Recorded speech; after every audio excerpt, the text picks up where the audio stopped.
EPFO 3.0 भविष्य निधि system में आने वाला है बड़ा बदलाव, बैंक की तरह चलेगा कामकाज।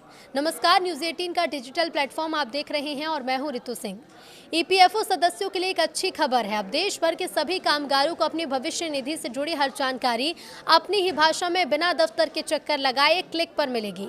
कर्मचारी भविष्य निधि संगठन यानी ईपीएफओ अपने सिस्टम को पूरी तरह नए रूप में ढालने जा रहा है ताकि आने वाले सालों में करोड़ों लोगों को ज्यादा फास्ट, पारदर्शी और आसान सेवा मिल सके। यही बदलाव ईपीएफओ 3.0 के नाम से जाना जाएगा। हाल ही में निकासी नियमों को सरल बनाने और यूपीआई से जुड़ी सुविधा लाने की घोषणा के बाद सरकार अब सुधारों के अगले बड़े चरण की तैयारी में है। एक वरिष्ठ सरकारी अधिकारी के हवाले से ये लिखा गया है कि ईपीएफओ जल्द ही नया पोर्टल, नया बैकएंड सॉफ्टवेयर और आर्टिफिशियल इंटेलिजेंस आधारित भाषा अनुवाद तकनीक अपनाने जा रहा है। इसका मकसद है कि अगले 10 सालों में सदस्यों की संख्या बढ़ने पर भी सिस्टम बिना अटके सुचारू रूप से काम करता रहे। सेंट्रलाइज सिस्टम पर काम करेगा संगठन।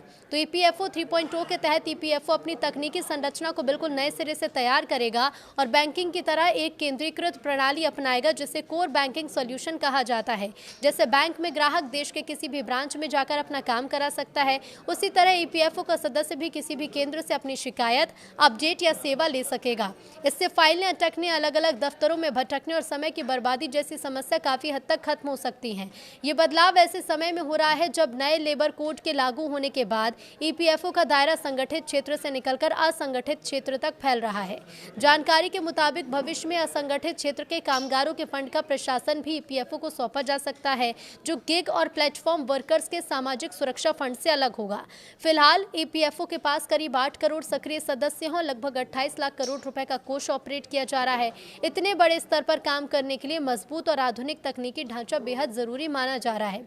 एक अधिकारी का कहना है कि ईपीएफओ 3.0 के तहत पूरी तरह नया ढांचा तैयार होगा। बैकएंड में कोर बैंकिंग सॉल्यूशन आएगा। इससे हम संगठित और असंगठित दोनों तरह के कामगार की बढ़ती संख्या को संभाल सकेंगे। काम का पैमाना बढ़ेगा, इसलिए पूरे सिस्टम में बदलाव जरूरी है। अभी छोटे छोटे सुधार हो रहे हैं, लेकिन अगला चरण भविष्य की सभी जरूरतों को ध्यान में रखकर तैयार किया जा रहा है। सिर्फ तकनीक ही नहीं बल्कि भाषा भी इस बदलाव का बड़ा हिस्सा होगी। ईपीएफओ अब चाहता है कि देश के अलग अलग हिस्सों में रहने वाले लोग अपनी मातृभाषा में जानकारी हासिल कर पाएं। इसी उद्देश्य से एआई आधारित ट्रांसलेशन टूल्स का ज्यादा इस्तेमाल किया जाएगा। अधिकारी ने बताया कि हम भाषिणी जैसे स्थानीय भाषा टूल्स का उपयोग करेंगे ताकि सदस्य अपनी भाषा में जानकारी पा सके।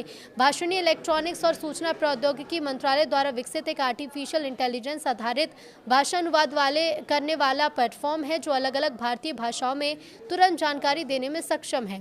कुल मिलाकर ईपीएफओ 3.0 का मकसद सिर्फ एक नया पोर्टल बनाना नहीं बल्कि एक ऐसा डिजिटल सिस्टम तैयार करना है जो तेज हो, भरोसेमंद हो और देश के हर कामगार तक उसकी भाषा में पहुंचे।